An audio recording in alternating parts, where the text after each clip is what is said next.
รณังกัจฉามิสังฆังสรณังกัจฉา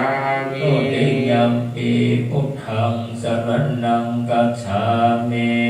ทุติยัมปิพุทธังสรณังกัจฉามิ ทุติยัมปิธัมมังสรณังกัจฉามิ ทุติยัมปิธัมมังสรณังกัจฉามิ ทุติยัมปิสังฆังสรณังกัจฉามิ ทุติยัมปิสังฆังสรณังกัจฉามิ ตติยัมปิพุทธังสรณังกัจฉามิ ตติยัมปิพุทธังสรณังกัจฉามิ ตติยัมปิธัมมังสรณังกัจฉามิ ตติยัมปิธัมมังสรณังกัจฉามิ ตติยัมปิสังฆังสรณังกัจฉามิ ตติยัมปิสังฆังสรณังกัจฉามิ อิสรณะกัมมันังนิทิตั มาง พันเต ปานาติปาตาเวระมณีสิกขาปะทังสัมมาทิฏฐามิ ปานาติปาตาเวรมณีสิกขาปะทังสมาธิยามิ อทินนาทานาเวระมณีสิกขาปะทังสัมมาทิฏฐามิ อาทินนาทานาเวรมณีสิกขาปะทังสมาธิยามิ กาเมสุมิสสาจานาเวระมณีสิกขาปะทังสัมมาทิฏฐามิ กามิสุมิชาจาราเวรมณีสิกขาปะทังสมาธิยามิ มุสาวาตาเวระมณีสิกขาปะทังสัมมาทิฏฐามิ มุสาวาตาเวรมณีสิกขาปะทังสมาธิยามิ สุลาเมลัญญามัจจปัมมาตฐานาเวระมณีสิกขาปะทังสัมมาทิฏฐามิ กาเมระยะมัจจปมาทัฏฐานาเวรมณีสิกขาปะทังสมาธิยามิ มาเนปัญจสิกขาปทาเนสีเลนะสุขติยันติสีเลนะโภคสัมปทาสีเลนะนิพพุติยันติรัสมาสีลังวิโสทัญเย สาธุ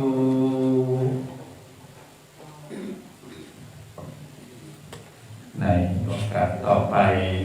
จะเป็นการเริ่มเต้นเทศนาธรรมมาจากเวสสันดรจาดกชื่อว่าการทศพรมี19ประคาถาซึ่งมีศรัทธาเจ้าภาพคุณกัญญมลสิงหพันธ์พร้อมครอบครัวคุณกัญญราคันนาดีพร้อมครอบครัวคุณแม่จันทีนอกแก้วพร้อมครอบครัวทางวัดผ้าขาวได้ทำความเมตตาจากพระอาจารย์พีทเนศที่รักวัฒนเมธีได้มาเป็นองค์เทศนาธรรมสืบโบราณคถาคนเกิดปีชวดปีนูหรือปีใจและก็เดือนมกราคมต่อไปนี้ก็จะได้อาราธนาธรรมด้วยระบำทำนองแบบมหาชาติโดยอาจารย์สุทินสุจินธรรมโมจากวัดใจสลีภูมิจะเป็นองค์อาราธนาขอนิมนต์ นะมาสการโยมือสันกาไว้กับดอกไม้กับพันธีป่าเมื่อนางพุทธดีลงมาเกิดแล้วรับเอาพรแก้วจากอินตาพรอันนี้นาเลิศเร็วก็สมแก่แก้วแม่ผู้สดีนับคาถามีบอกขาดนับว่าได้19 บาทอุดมขอนิมนต์ลูกศิษย์พระโคดมตนสักกวาดขึ้นนั่งกำมาแก้วเต ศนาธรรมอานุกัมปิมังปะชังอรหันังกัลโลมา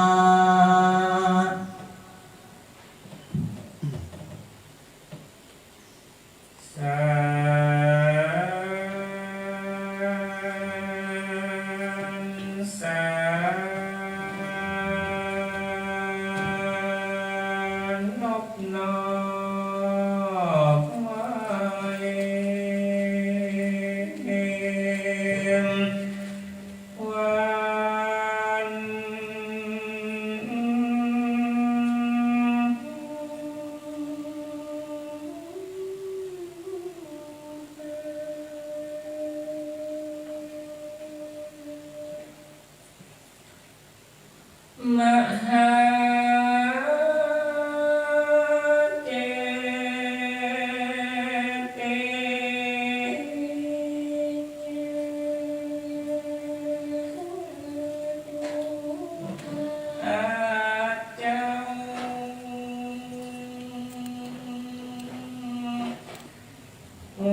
กันเติมตูสร้างกุศลนาบุญพ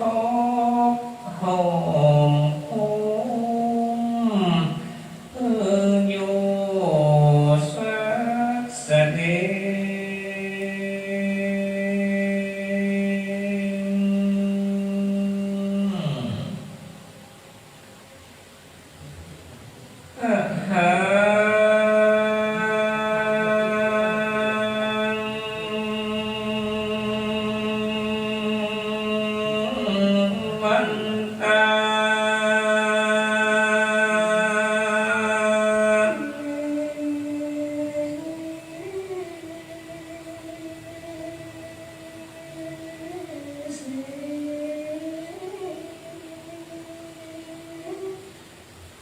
รักษา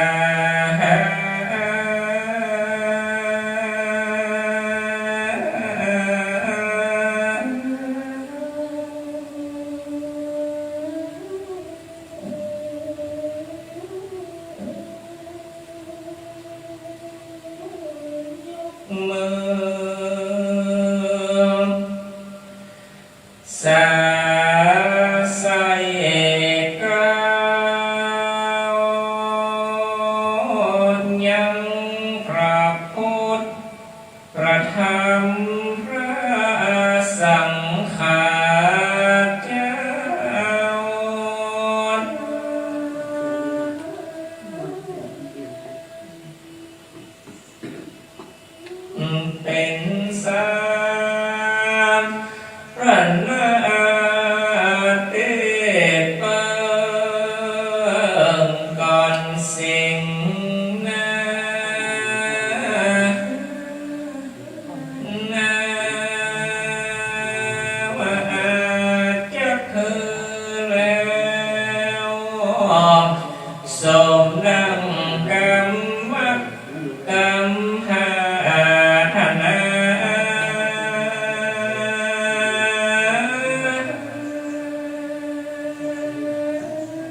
จาตเวสสันดรจะดกลันนาขังที่แปดแห่งอารามท่าข่าวเฮานี้นา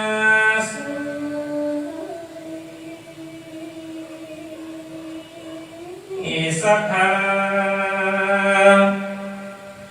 จงก้อยตั้งใจ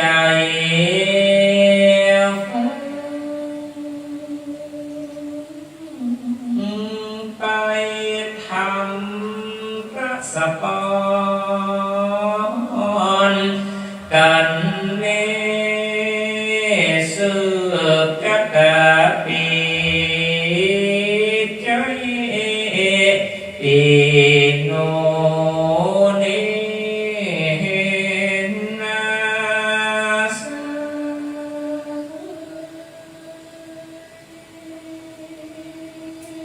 อิสัทธายิ่งใจมาสืบกตาวันสิ้นปี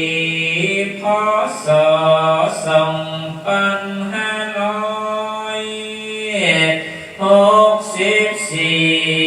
ปีงู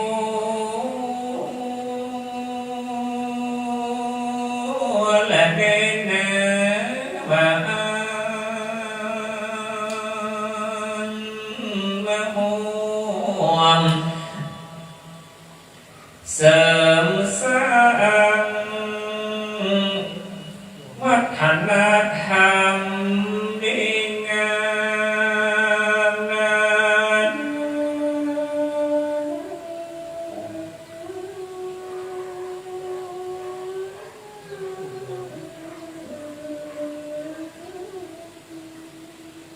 เป็นสิ่งเลิศล้ำ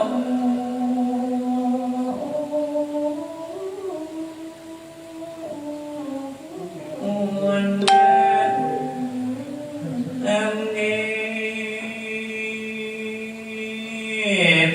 ยักได้สมฤทธิ์แต่นี้เล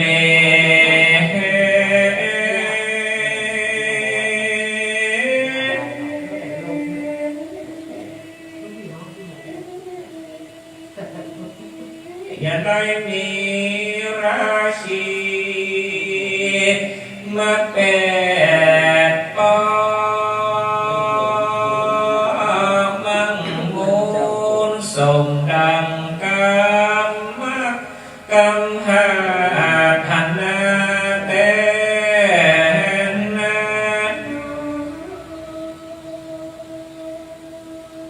ออกจากได้โยจำรักอันดีและนา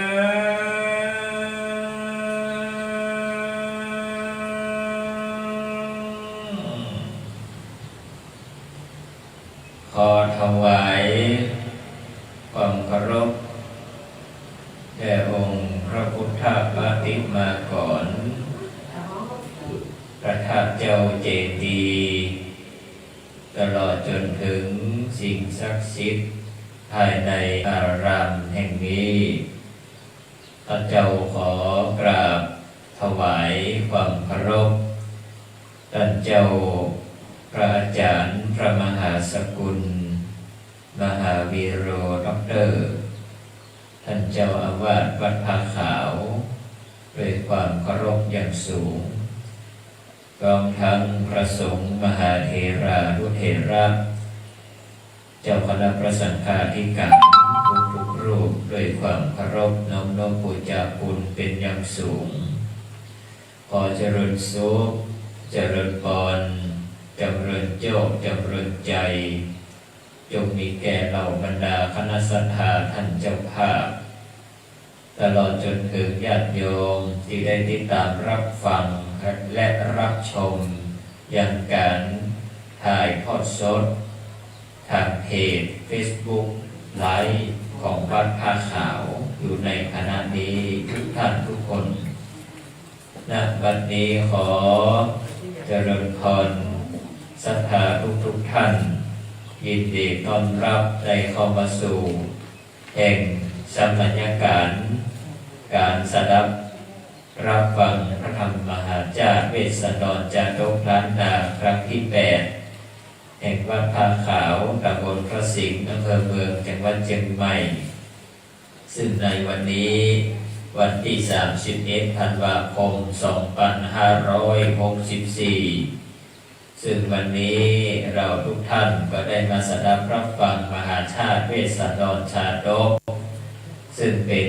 ปุญญประเพณีที่ท่านเจ้าพระอาจารย์พระมหาสกุลมหาวีโรดร.ได้เมตตาจัดขึ้นมาปีนี้เป็นครั้งที่ 8ปีที่ 8โดยในวันนี้อาตมาภาพได้เป็นองค์ธรรมกถึกแสดงพระธรรมเทศนาคือท่านจากสำนักวัดแจ่มเคียนซึ่งเป็นสำนักเก่าแต่มาเร็วนี้ขอแนะนำตัวเงี้ยน้อยอาตมาภาพได้ไปรักษาการเป็นเจ้าอาวาสอยู่เมืองปงพะเยาซึ่งวันนี้จะบอกท่านอาจารย์ก็ลืมบอกเปิ้นเพราะอู้กันหีบกันฟังจะได้ไปเป็นรักษาการเจ้าอาวาสอยู่เมืองปงลูกมาเมื่อตี3 กึ่งรัชธาขี่รถมาด้วยความเต็มใจในพระเดชพระคุณท่านก็เลยได้รับพระราชนามาแสดงพระธรรมเทศนาที่วัดผ้าขาวแห่งนี้เพราะฉะนั้นแล้ววันนี้ศรัทธาที่ได้ติดตามอยู่ใน Facebook ไลฟ์เอาตรงๆว่าวันนี้รู้สึกเขินกล้องนิดหน่อยเพราะมีทั้ง3 กล้องก่อนศรัทธาญาติโยมถึงแม้จะมานับแต่ก็มีความอบอุ่นหนาฝากข้างเรื่องว่าสถานการณ์บ้านเมืองก็ปกติเนาะปีไอโอครอนหรือว่าปีโอใหม่ก่อนนะก็คือคานอยู่แต่ก็ยังว่าแห่งใดไหนเต้าว่าเต้าสู้แห่งบุญแห่งศรัทธาใจไขมาเสียงยับแต่ก็ด้วยความเต็มอกเต็มใจก็จึงได้มาฟังธรรมด้วยกันก็เป็นย้ำถึงแม้ว่าตัวมันได้มาใจก็ขอเพิ่งได้มาว่าเดี๋ยวนี้มันมีโมศรัทธาพร้อมเพย์พร้อมโอนเข้าบัญชีมันเป็นนั่นแล้วมันจบอู้ไล่ก็เลยพร้อมเพย์ตัวเก่ามาตั้งหน้านี่แหละถ้าว่าผ้าขาวต้นนี้อันนี้พร้อมกันทำเริ่มโอนQRโค้ดเข้าวัดแจ้งอยู่ในบัญชีการแสดงความคิดเห็นก็น่าจะดีเป็นการสร้างบุญบารมีสร้างบุญสมบัติด้วยกันแล้ววันนี้พระธรรมเทศนากันแรกมีชื่อว่าธรรมทศพรเป็นธรรมสืบชะตาผู้เกิดปีชวดปีหนูปีใจเดือนมกราคมซึ่งจะมีคณะท่านเจ้าภาพคือคุณโยมกันยพลสิงหพันธ์และครอบครัวคุณโยมการธีราการนาดีพร้อมครอบครัวและคุณแม่จันจีหนอแก้วอันนี้เป็น FC ตลอดกาลFC โยมอุปถากหลวงพ่ออาจารย์พระมหาสกุลเป็น FC ตัวมาตามเสียงตามสายวิทยุอาตมาภาพก็จัดอยู่เหมือนกันจัดวันนี้4 โมงถึง 5 โมงวันนี้ลาคนในวันอัดเสียงไปแล้วเรียบร้อยแล้วก็บ่ายโมงถึงบ่าย2ที่คืนวัดฝั่งหินเป็นกับฝากไปเรื่องจากพ่อพระจันทร์หลายคือเลยมีการก็เป็นการเนี้ยอัดเสียงละไว้ถ้าวันใดจัดสดกับวันนั้นเปิดสายหน้าไม้เกี่ยวกับอย่างนั้นเป็นต้นเอาละสถานญาติโยมวันนี้อาตมาภาพจะนำพระธรรมเทศนาวันนี้ขออภัยออกตัวก่อนว่าเสียงแหบปากมาโดยมองนั่งล้ำตัวดังแล้วก็มองพิการอู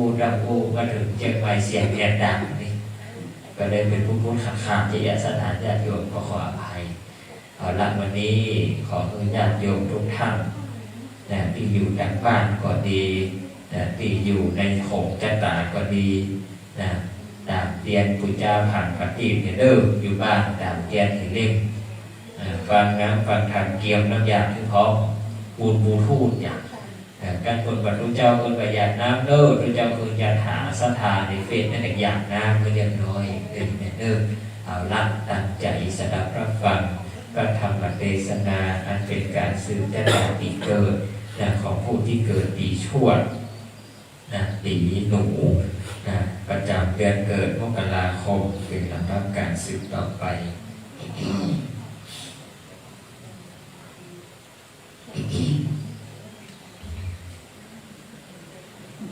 นะโมตัสสะภะคะวะโตอะระหะโตสัมมาสัมพุทธัสสะโอสัตเตวันรัมมันดาเพเตอิตังสัทธากะเป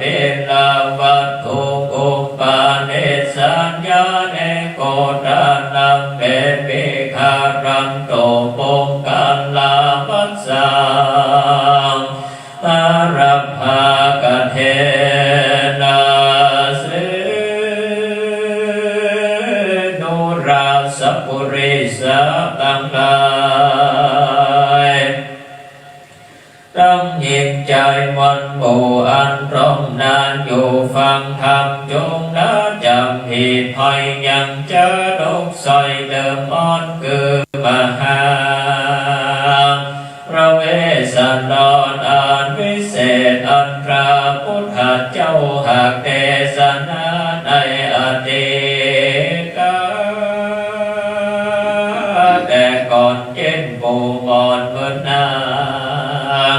โยมอาจารย์แพทย์ไทยได้สืบไว้นำมาแน่นนาสัทธาอันวาสัพพัญโยพระพุทธเจ้าโดนเป็นปิดกล่าว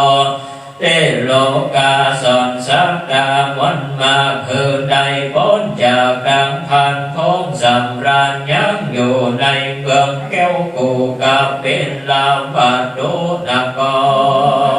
ร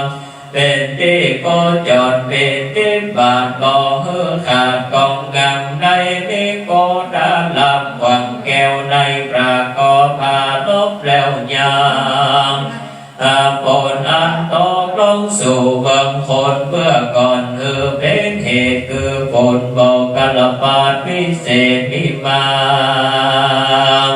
พระจึงเฝ้าบาทเทเตสันนาธรรมดวงผาเสดคือมหาเวสสันตาลาดวงใสพระจึงขา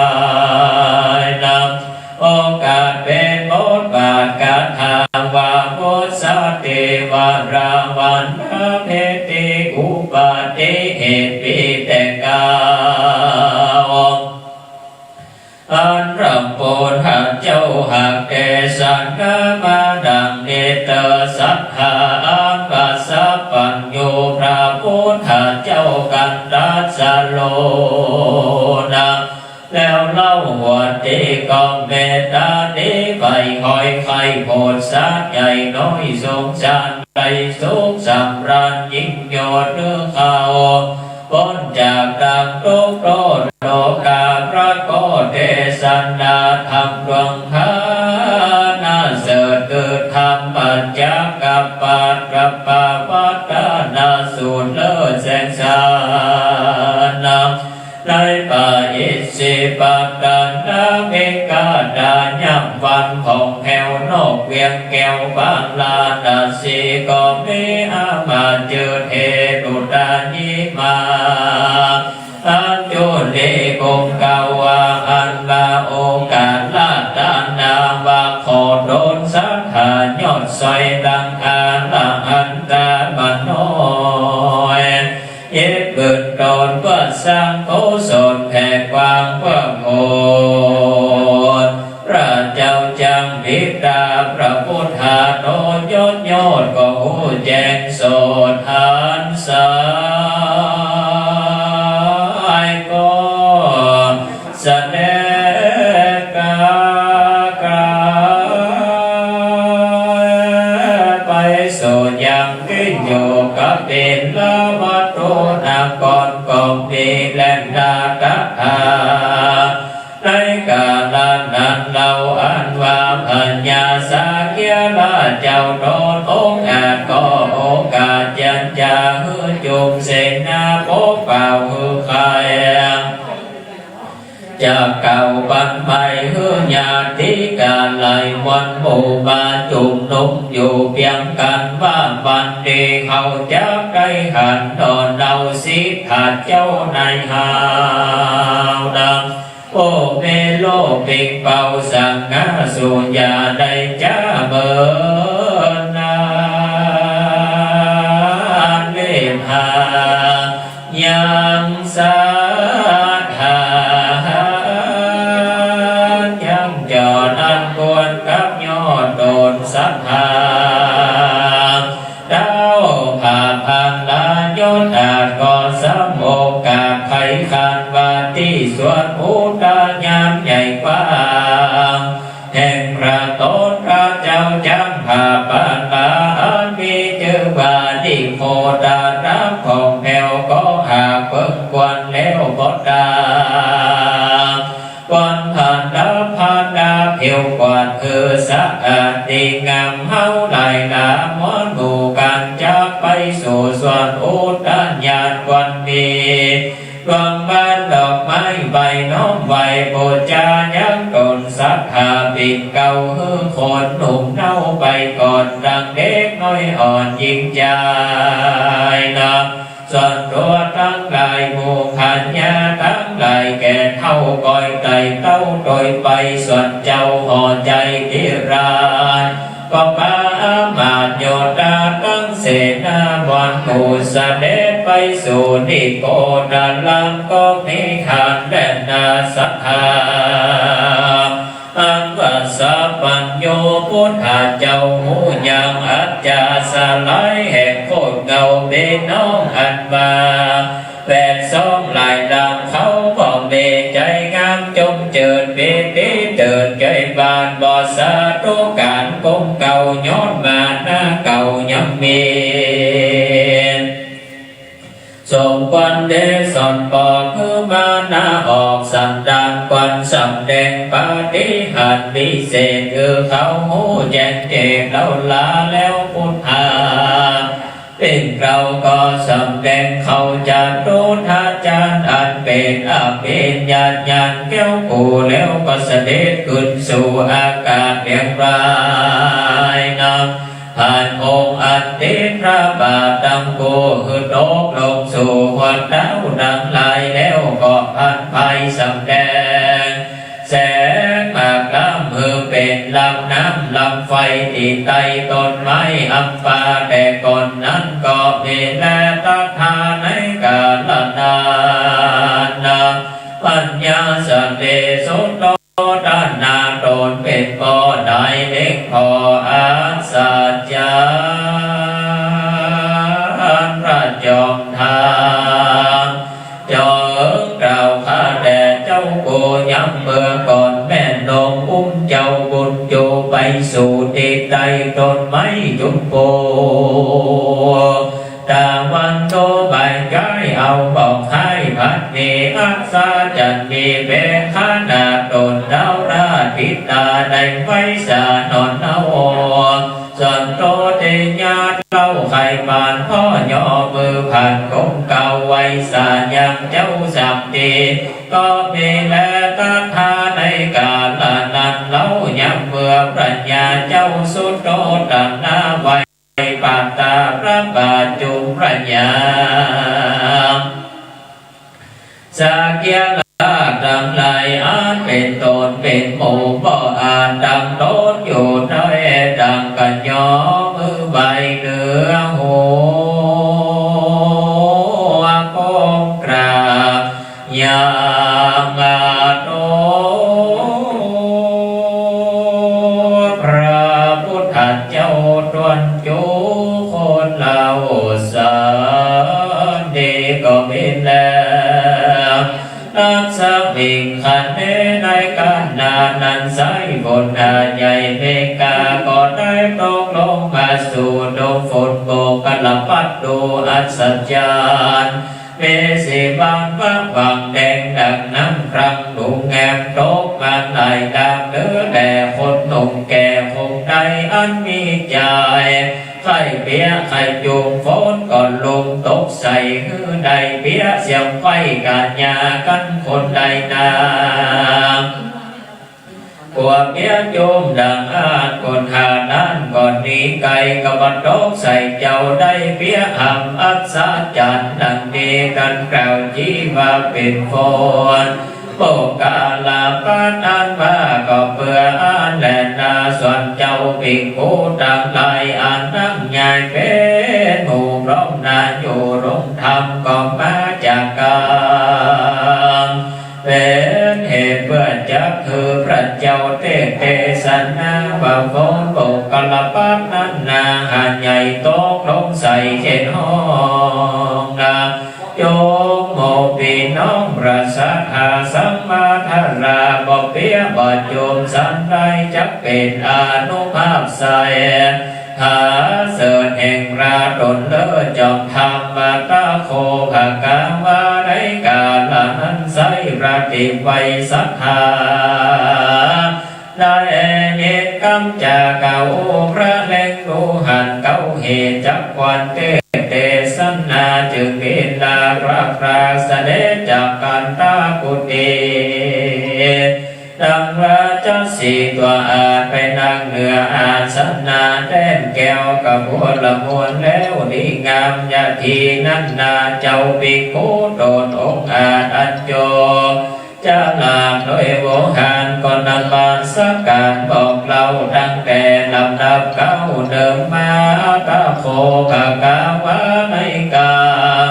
ลานันไสราติไวตาลงยานเจ้าไข่มีตาหลวงแล้วนำเอามาหาเวสันดาลาตอกแถวมาเทศนาวาดุราเรื่องโบดังลายยังเมฆญาโตนึงใสเจวาเท้าไทยสีวิราชยศองค์อาเดืองเสวยเมืองกว้างใหญ่มีจื่อไว้ว่าเจตันลานครอันมีคงเขตผ่อนเบืองสีบิลามีลูกน้อยนาชื่อสันใจการเถิดกาละไว้ขึ้นใหญ่อายุใด17 ปีอันทรงวันดีอภิเษกเอายิงเอกนอนนาวนางลูกดาวเจ้าพัญญามาตาลาเจอดางน้อยนาพุทธสันดีบางเป็นเทวียอดซอยดาวก็ปล่อยเวทเมืองสามปาเทเรื่องม้อนหมู่เฮือลูกอยู่สืบแต่ไปอันบาเจ้าดาวสันใจยันลาดก็ต่างนางน้อยนาพุทธสันดีมาเป็นเทวีเอกอังยาสากวางเลืองเมืองก็มีอันและนาทีนี้จับจ่ายังบุญสมบัติแห่งนางพุทธสันดีผู้มีสันดีวิลาเปิงหูแจ้งปาดดังนี้เตกิระดังได้ยินมาดิสายนำก่อนได้สั่งกัญญาบังเมื่อพระพุทธาโดนยศโยนมาโผดโลกสงสารมีน้ำเก่าขาดเก่าถอยวัดเต้ายอดซอยวิปัสสีพงสังรันเดยังอยู่ที่แก้วกูอารามนอกเวียงงามฟังใหญ่แห่งเท้าไทยบันโดมาติลาลาจาอันนำมาผู้มีศรัทธาแผ่กว้างหุ้มก่อสร้างการบุญมักเกื้อหนุนใส่บาตรบ่ได้ขาดเป็นนิรันดร์ก็มีแลที่นั้นยังมีปัญญาโดนดึงใสอยู่บอกไก่เบิ่งปันโตมาตีนาก่อนโดนดาวโบดอนดาวลาเกิดพานิ่งผาดึงวันตึกดาวหอจานปันโตมาตีลาจาก็คือเสนาผู้เป็นนำเอาเกณฑ์จันแดงกับดอกไม้คำแปลงกำมานำมาเป็นของฝากปันดาการดาวดาวายโดนภูบานปันโตมาติราก็เมเรส่วนดาวปันโตมาติราชาก็เอาของนานาลายลากันเป็นของฝากปันนาการเดือสอง องว่าตามใจกองจังใจเดินเนื้อว่าอันส่วนสองนางนอนเต้าเบิ่งเบาโบเป็นลูกสาวเต้าราก็โอกาสเกียรว่าสองเราละนี่เราบอกกวนมาเลยโมของมาเต้าบานนักการวันไปปุญญาโดนพระโพธิเจ้าจักเบอาทิส่งมาเต้านำนาแล้วส่งกินดาน้อยหนอก็ใครจะบอกพ่อของตนว่าดานนี้เป็นกุศลมากเต้าก็เวรนาที่นั้นนางราชาตินาผู้เป็นปีมิใจกรีใจบานก็ได้นักการผู้แฟนมดอย่างแก่นจันแดงอันเป็นของแปลงบ่งอ่อนเดือเป็นบ่งอ่อนสูงกุมารบัวลำวันการของแก้วส่วนนางน้องแก้วราชาธิดาก็มือจ้างคำตาจะลาตกแต่งแปลงดอกไม้ทางอาศัยเสียการบัวละวันนี้ปรับไปก็สองนอใจพี่น้องก็พระจากห้องเรือนโดนไปตะไบพระตาสะพนติเก้าส่วนนางผู้ปีนั้นเล่าใส่สีก็ปุจจาโดยขันท่าจนจันเดเหลือกว่านั้นก็เอาโลมไล่ทาแล้วก็พร่ำหานันนาว่ากังข้าเกิดจากใดนาไปนาขอตัวข้านี้เล่าได้เป็นพระเจ้าลงดาลงยาแดดเตอส่วนดังเทดาน้องไทยก็อธิษฐานกบเก่าว่าแม่นตนข้านี้เล่าเกิดจากใดขอมีเครื่องประดับตนใส่ผ้าเสื้อลายลักจากเลิศงามดีอย่าหื้อดีก้อยกาดไปจากตัวข้าสักชาติจงมีแดดเตอติดน้องพระเวปัสสีผู้มีสิทธิจงหอยก็เก่าห้อยขียามวามโนปาณิการกรรมภาทันนามักไฟด้วยประกาศน้อยใหญ่สารได้ของโสมาโนในไฟมากเป็นบุญบังสมฤทธิแดดเตอแต่นั้นไปหน้านางนอนลาตั้งสองกาตำบุญตำกองบอกขาดกันก้อยกาเสียตนบุญวันดนไปเกิดอยู่เบื้องสามวันได้กับพันนับได้วนเวียนไขว้ไปมานั่งหูเป็นปีบุญก่อนกีพระเสดได้ลงมาเกิดโลกาเป็นนางสะเลมหามัญญานอนเอาเป็นแม่พระเจ้ารัฐากตาในกาลบัดนี้บัดนางราชาธิดาผู้เป็นน้องกันข้าของเมืองสวรรค์ก็ผ่านมาเกิดเอากำเนิดเมืองคนนี้ตัวตนงามอาจได้ลงนา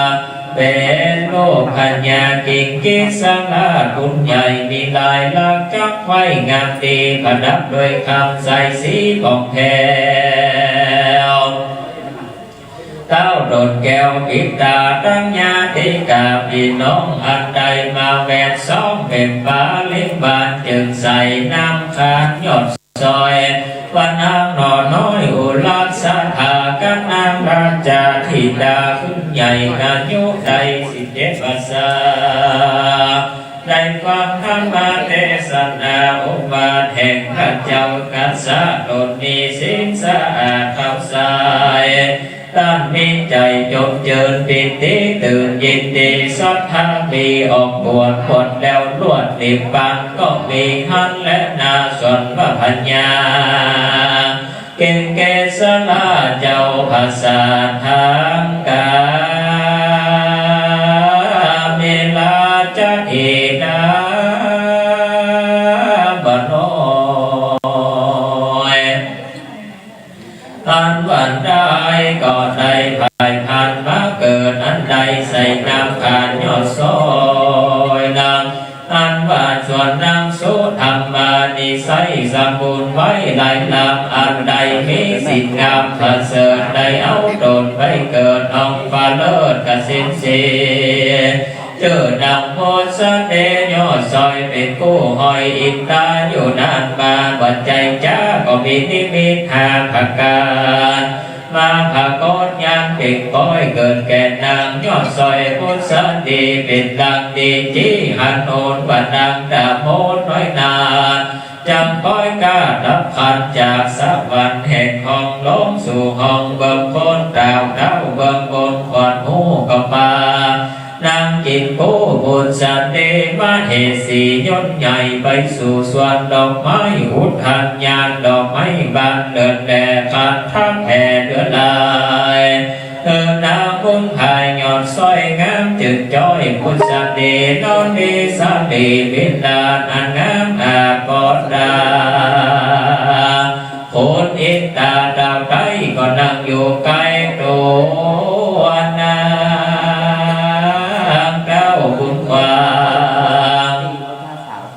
ยอดยาวจับฟันก่อนเก่ากำดีก่อนสิบพาการมีบังเกิดบังเกิดยำไปตีนานนำโพสเดน้อยนาดฟังโอบาชีญาอันแห่งบุญอินตาเจ้าไทยก็หูได้ดังไม่ว่าตนจับได้พระมองจากแต่ต้องเบิกสวรรค์กันใดละจากพระกันไปบนอันใดดันเรากันน้องเราหันมีสิบพากันเบียดพาเสริญว่านางไปเกิดรุ่งใดจากใดปันหือนางใดโยคันการและดาตีนั้นนางโพสดียอดซอยนางฟังคำห้อยอินตากับจะมีวันอยู่ได้กว่าหูสับปันกันย่อมือผ่านขับไปขอบอนไว้สิบพการน้ำลงขาน้อยนาก่อนน้อยวาดกันหาบวรันเจเมอโหสัพโกสัพพะพุทธานำเบสัลลาดังนี้เป็นโดนข้าแด่มหาลาจันเจ้าผู้เป็นเก้าเบิกสวรรค์กันนับกาหันก้อยการอันใดย่ออันใดนับกาหันก้อยการบานดังนี้เป็นโดนจากภาษาเบื้องบนขอได้เอาโดนไปเกิดในขบวนเลิศเล่ามาทาลาจากกันมีใบหญ้าขึ้นใหญ่อายุไป16 ปีขอได้เป็นเทวียังบาเด็กเต้าราศีวิลาจาขอเฮือมีตาขิวงามยุเมื่อเป็นดังการเนื้อกวางกาลายขอเฮือมีคิ้วใหญ่กองก้องดังคาท่านโนน้อมเรียวงามอันดึงขอเฮือมีน้ำจื้อสร้อยว่าดังนาน้อยพุทธสัตเดกันมุตตามีนอนนาวมีใจบัดเศร้าโอยตานมบัดยานหอยย้อยยำลูกน้อยจีบนมขออุดมอยากเก่าอันหนึ่งของข้าในเรานานามขอ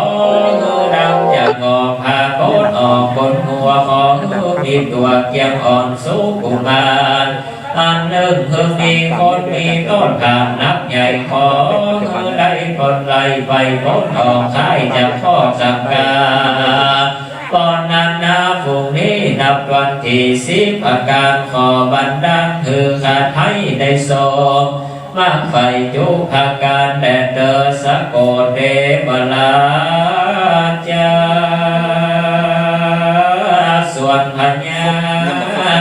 เอตาโต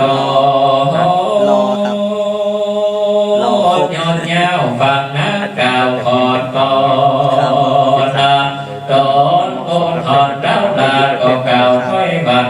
ตุราพุทธนิหน่อยนาลักขณะอาจงามล้วนภูพานล้วนเยี่ยมทานอันว่าปอนสิภาการนั้นใสหากนางว่าขอไว้ใครมาป้อนนั้นนากุเชื่อจุงส่งไปเพื่อใจมามันนำผ่านไทยไปเกิดเอากำเนิดบางคนขอได้เอาตนไปสู่ยังที่อยู่เพียงใจติดเต้ายอดใส่สีวิลาจุมีแก่นางนาทันลาแดดเดินกันไทยคือสิบประการเลิศแล้วแก่นางแก้วพุทธดีก่อนอยู่ภาษาสีเมเวชใจโยนที่ โยแห่งโกนจันฟ้าก็มีโดยนายยาภากาดังกล่าวมาเนและนาตาสวรกถาเนพิตังเกญาสังวันนาวิเศษจาหงเหตุทัศกรกันเก้าอันพนาไปโดยประกาศหาสิเก้าประกาศหาเนติตาบวนละมวลการละกวนเต่านี้ก่อนละนายเฮย สาธุพระธรรมเทศนาที่คณะสัทธาญาติโยมได้ฟังจบไป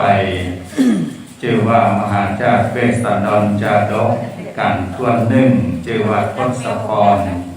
มี19พระคาถาสืบบุรชตาสำหรับศรัทธาผู้เกิดปีชวดปีหนูปีใจหรือเดือนมกราคม ซึ่งองค์เทพคือพระอาจารย์ทีคเนศจิรวัฒนเมธีสถานเจ้าภาพประจำการในวันนี้ได้แก่คุณกัญญมลสิงหพันธ์พร้อมครอบครัวสถาคุณการเทราการนาดีการเทราการนาดีพร้อมครอบครัวสถาคุณแม่จันจีหน่อแก้วพร้อมครอบครัวจะได้ทำบุญถวายทานก็ขอ จะได้ถวายจตุปัจจัยบูชากันเทศในตอนเจ้าวันนี้ก็เจริญพรเหนือเอาสังฆทานมาหินสองศรัทธาโยมแม่จันจีหน่อแก้วศรัทธาคุณกันธีราการนาดีศรัทธาคุณกัญญมลสิงหพันธ์ก็จะได้ประเคนเนื่องจากคุณกัญญมลท่านอยู่ไกลอาตมาภาพจะได้เป็นตัวแทนในการถวายจตุปัจจัยในคราวครั้งนี้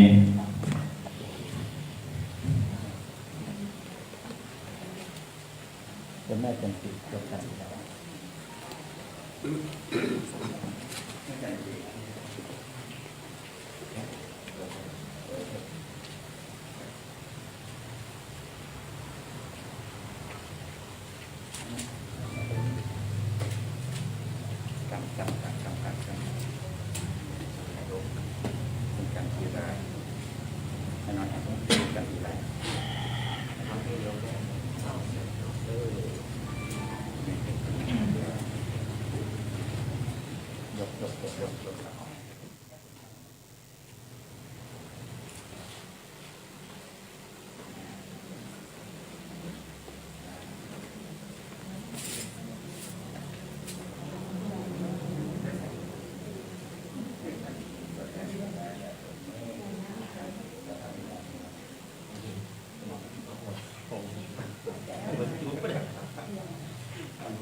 เจ้าพระเจ้าศรัทธาก่อนเริ่มยะถาวาริวะหาปุราปริปุเรนติสาคารังเอวะเมวะอิโตตินังเปตานังอุปกัปปติอิจิตังปฏิจังตุมหังคิปะเมวะสมิจจตุสัพเพปุเรนตุสังกัปปาจันโทปนารโสยะถามณิโชติรโสยะถาสัพพิติโยวิวัจจันตุสัพพะโรโควินาศตุมาเตภวัตตะนโยสุขีตีกาโรโคอภิวาตานัสสีนิสานิจังมุหาปัจจายิโนจัตตารโอธรรมาวัฏันติอายุวันโนสุขังปะลังสาธุพระธรรมเทศนากันแรกได้จบลงเรียบร้อยกันเดียวเราก็จะได้ขึ้นกันที่สองในส่วนของการถ่ายทอดตามเฟซก็ขออนุญาตจะได้ปิดเฟซก่อนกันเดียวเราจะได้ขึ้นกันที่สองต่อเนอ